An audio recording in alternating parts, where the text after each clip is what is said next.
When you are starting to paint your background, you want to try to avoid stripes. You want your colors to blend. You want to get your brush nice and wet, but not overly wet. And when you get your color with these temper cakes, you really kind of have to dance your brush pretty long to be able to get a nice dark saturated color. Hold your brush upright and you're swirling it around like it's dancing on its toes.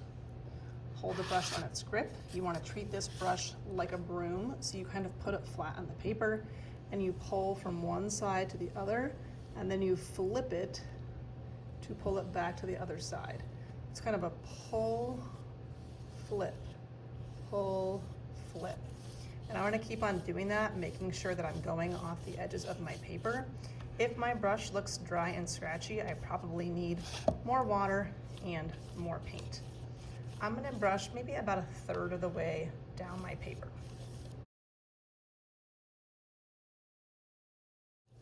Long strokes. I'm going to clean this out and get my next color. Now again, we're trying to kind of avoid stripes. So some kids paint their first color and then they kind of paint their second color like right next to it, and it looks like this very kind of like unnatural stripe in the sky. We want our colors to somewhat blend. So instead of painting it right next to my blue, I want to slightly overlap it on my blue, so it's going to kind of mix a little bit and blend those two colors together.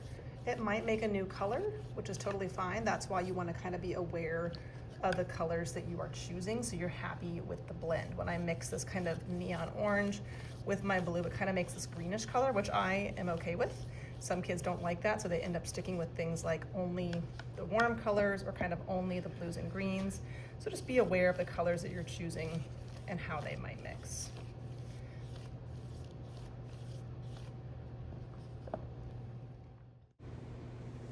You also want to just be aware of how much you are brushing the same area.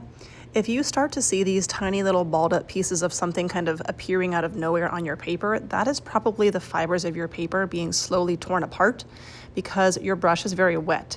And if you overwork the same area too much, you can start to kind of rip the paper. So if you start seeing tons of tiny little pieces, you want to move on to a new section.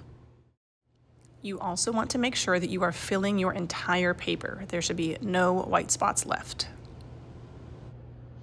Some kids also want to do almost like a nighttime scene, so they end up kind of having a part of their paper where they leave it the white of the paper, almost like it's the moon in the sky. So if you want to do something along those lines too, you don't need to draw the circle first. You can kind of just trust yourself and just paint kind of a nice big shape that kind of saves the space for where your moon would go.